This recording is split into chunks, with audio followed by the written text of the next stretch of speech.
lau sunga te tai o sauninga lau a fionga I leo mamalu o le malo ma lau masiofo au tau a fionga sui o le fono o le sui tofia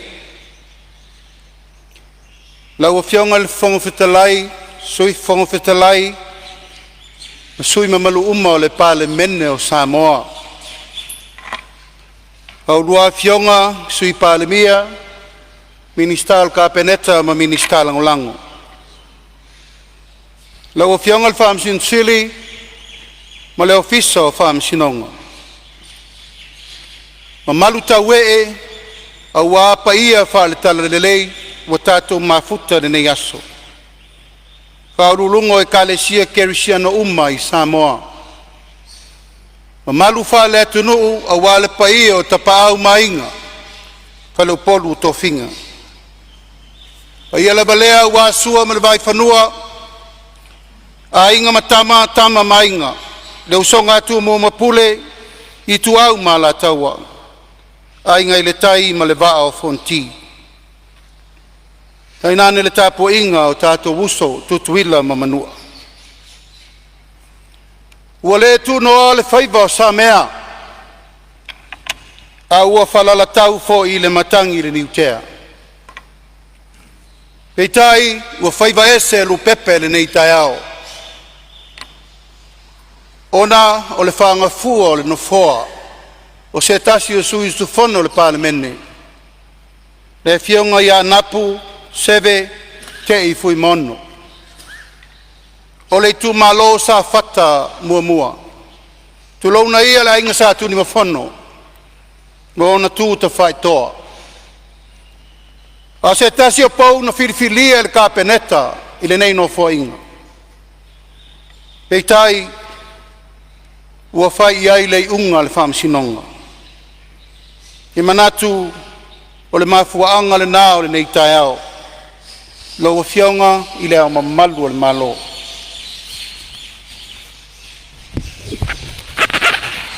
O lea I a te au le ava tele ma le whaaloalo. O te tui nā tuai lau whautuanga. E tu sai ma le matau pu tolu sfurulua o le whawai, pui pui pi. O le malotu toa tasi o Samoa tasi iwa o na sfulu. Mo le tofia ia. O se a fionga I sui sufono o le Palemene. E a vea ma Ministal Kapeneta.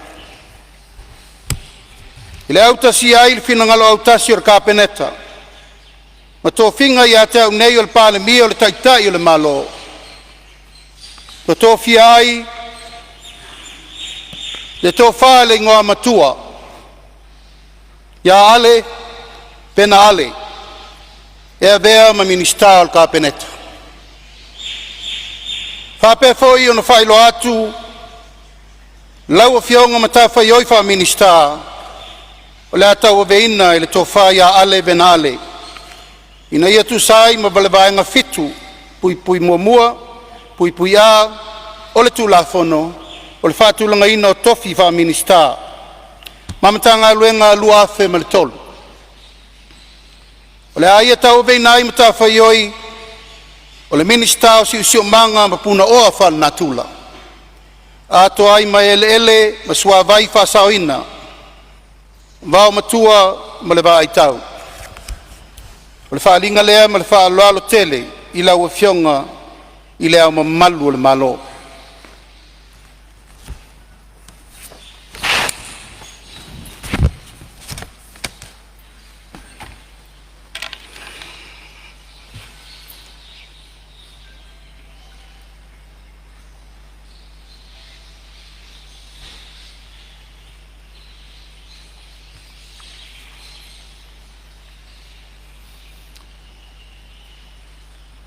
Ina ia tu sai ma le matau ku tolu sfurulua, pui pui lua, pui pui pi. Ma le matau ku tolu sfurfa, o le whawai o le malotu do tasi o Samoa. O te tapai ma le whalolo. Lau fionga, ele Minisita, si o manga, ma puna oa whanatura. Ele masua mai Faʻatautoina. Vau matua ma le vai tau. Lau tau whaile ngō matua, Ale Vena Ale. Ina ia fio mai runga nei, mo le whaatinoina o lau tautonga. I lumo lana fionga I le au malu o le malo.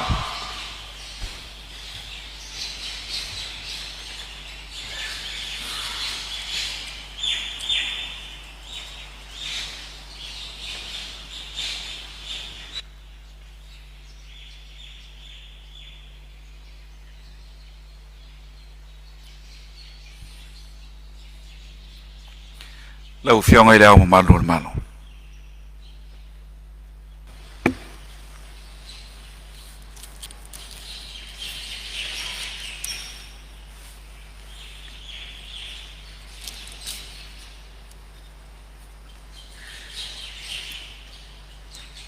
Lau fionga Ale Vena Ale, lau fionga le Minisita Filifilia, se tuane lo ao tau matau I le tuspa ia, masau no mai lau tautonga.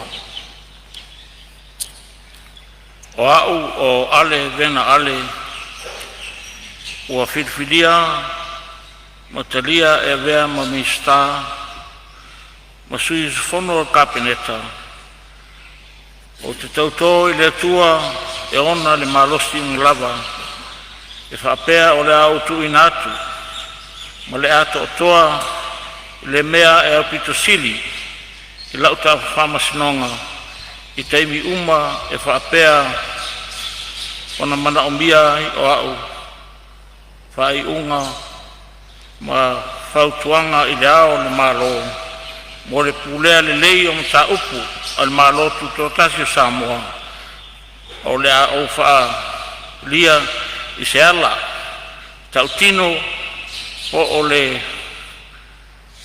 wha la tua o ia mta upu e pei ono le a laflofo iai le kapeneta ma komiti e whapea le fono whatonu ma satu ina mai ia te au le tausinga wha ilo peitai I mea uma o le a avea iau ma se Minisita moni ma le wha maoni ia fisoso ni mai le atua ia tau.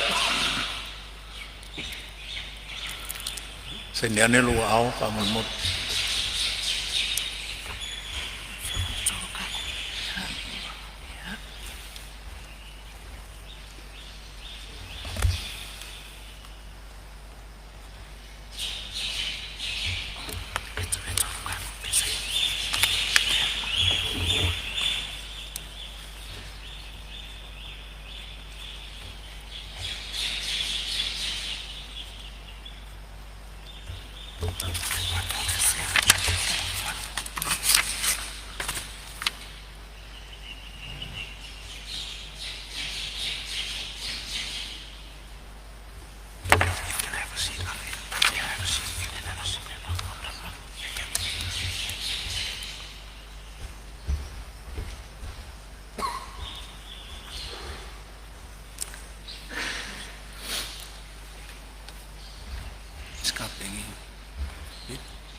Lau fionga le Minisita Ale Vena Ale, ia whamanui ate me tua lo to finga, ia whaia ma le tonu, ma le sao, ma le alofa I le tunu. Ia I le nganga pa ia I lau whātua whala inga, ia manuia lo tula I mai. Aftai o fionga ma le tai o maroha pen ni sau ni ngamar le fu manuia.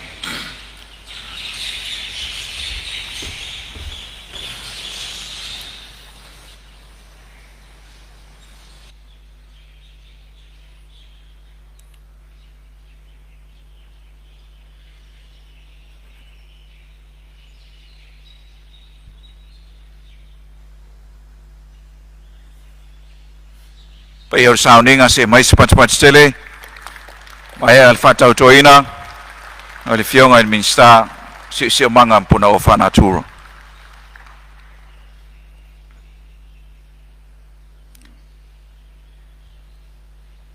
I le awatele e te tawai o te tapai lau fionga i te tai o le malo mo lau saunoanga.